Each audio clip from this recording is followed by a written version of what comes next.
I don't think I could have been vibrating lower than I was, okay? I was at a point where nothing was working out well in my life.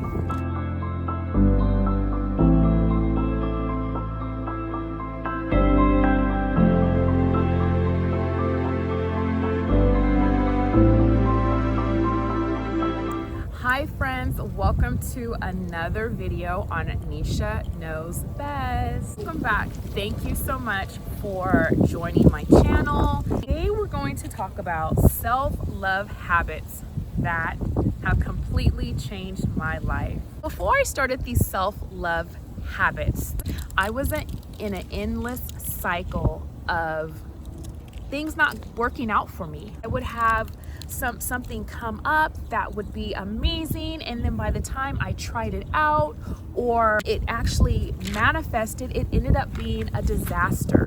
I discovered law of attraction about 10 years ago, and at the time that I discovered law of attraction, I don't think I could have been vibrating lower than I was, okay? I was at a point where nothing was working out well in my life. If you are at a point where you are vibrating very low, so meaning you're not feeling good, you're depressed, you're manifesting a lot of negative things to happen in your life. Don't expect things to turn around tomorrow. And for some people, it might take, a few weeks, a month. For others, it might take a while. That's why I'm teaching you guys these techniques so that you could manifest the life that you desire faster and quicker. Self-love habits, things that changed my life drastically when I started to do them.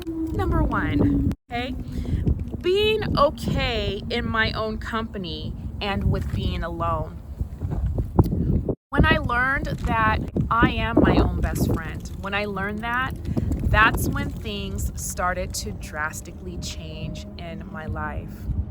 What I realized is I couldn't blame anybody for where I was. If I wasn't happy, who was there to blame? Only me. I did it to myself. Okay? So being okay in your own company allows you to start looking within, okay? When you're always distracting yourself around a bunch of people, have to get advice, you're people feeding you all different types of information, sometimes really does cloud our own judgment. And so we have to learn how to have some downtime by ourselves. If you were like me, where I had two little ones running around, mommy, can you do this? Can you do that? You must find your own alone time. In another article, I talked about this. I talked about finding an hour in your day that you can do something that is going to cause you to reflect, cause you to stop thinking about your issues and problems. For me, my alone time when I had children was exercise. I can just zone out, not think about anything but where I want it to be physically. Okay, so find something like that. If it's meditation for you, if it's going on long scenic walks by yourself, find a healthy habit, something that you could do to get you in a trance where you're one with energy, when you're one with the earth. And sometimes for some people that's exercising or meditation or doing both. You figure out your own way that you will have your time to yourself. And if you're single with no kids, then guess what? You have almost all the time in the world, unless your employer is demanding that, you spend all your time at work. I don't know. Okay, and that might mean you might need to start your own business. Okay, number two actually goes into what I was just talking about. Become as active as you physically can. Okay, as you physically can. So what I'm saying is, if you have been a couch potato for the last 15 years, no one's saying, hey, you're gonna have to now be a bodybuilder or a Olympic athlete. No, be as physically active as you can. You build yourself up. For example, my mom was showing me a hill that she started walking, okay? And she said, when I started walking this hill, I only walked halfway up the hill. And I said, okay. And then she said, by the time, I built up my endurance, I was able to walk up all the way up the hill and walk down without getting that tired. And it's the same thing with exercise, with life in general. You need to build your endurance. It's 3 days a week, doing a 30-minute walk around, your neighborhood. And guess what? That's what you can do. And you can also call it your alone time. I just killed 2 birds with 1 stone. Number 3 is cut through the BS. So cut through the confusion. So what does that mean? So getting clear about what it is that you really want in life, what it is that you want to manifest, okay? So if you're wanting to manifest something big, you need to really know what it is that you are trying to manifest and cutting through all the additional noise and getting clear about what you want and envisioning the life of your dreams, okay? So this one is really great if you are having a lot of subconscious limitations, okay? So you're now going to be conscious of what you want to create in your world. So if you want to have your own business, if you want to live in a certain part of the world, whatever you envision for your life, guess what? That's your business. No one can tell you what's good, what's bad. This is what you should envision. This is what you should want in your life. Guess what? It's your life. There's so many different things that you could or could not want in your life, and you get to choose. Yay! Okay, so you want to get clear about what you want, and in order to get clear, a lot of times, what do we have to do? I'm going to give you guys some homework. You're going to have to write them down. You have to write your intentions list down, okay? And have to tell the universe what you want to manifest. If you need an example on how to write an intentions list, there's one on my blog, and I will leave the link in the description below so you know how to start on your intentions list, so you can tell the universe, hey, this is what I want, and please guide me to it. Number 4, this is a biggie, you guys, and I'm not trying to put anybody down. Sometimes our thinking patterns become bigger than us.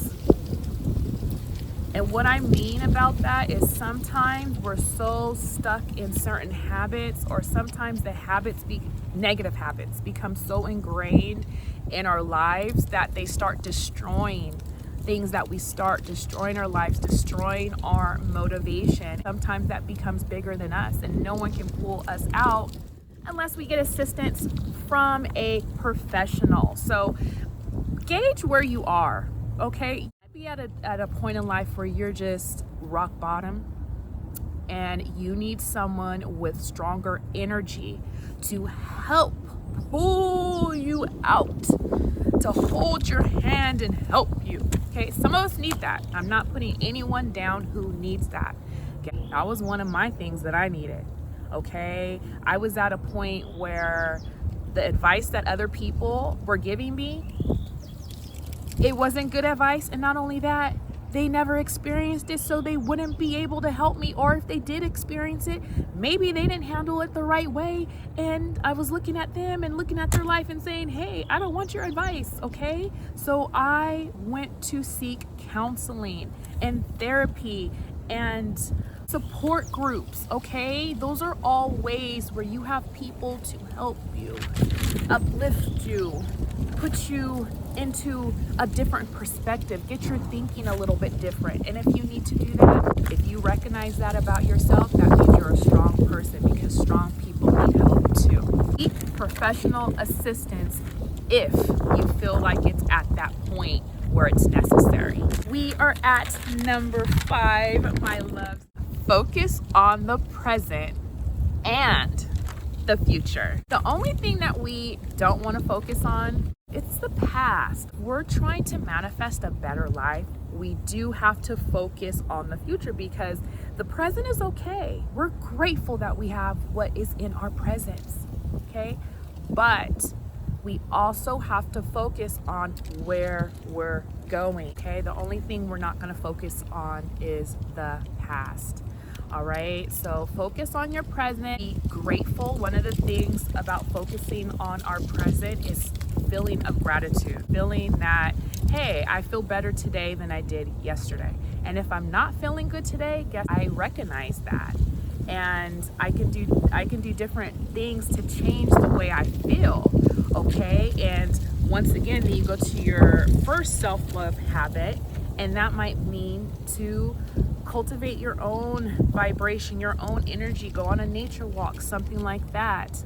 But okay, being focused on the present, being grateful for where you are, grateful that at least you can feel the emotions and you're not numb, and grateful that you are going into another path, you're vibrating higher, and it takes time, and you are now clear on what you want in life because you wrote your intentions list. Okay, just that could bring in more gratitude into your life, even if things are not looking the way you want them to be right now. But guess what? You are cultivating that energy, that positive energy. Try not to be in your head too much, okay? Being in our head is just that when we're thinking, we're ruminating about things over and over again, things that may not be helpful in our lives, just like how, you might have cussed out your baby daddy yesterday because, X, Y, Z. We're not ruminating on that, okay? Whatever he's doing is whatever he's doing. Whatever she's doing is whatever she's doing, okay? We are pulling in that positive vibe because we have been doing these self-love habits, all right? So tell me how these self-love habits work for you. If you're only working on number 1 or number 2, that is fine. Let me know on the comments below. And if you have not already, subscribe to the channel, hit that bell icon, and give this video a thumbs up. All right, loves, thank you for tuning in, and I will see you next time.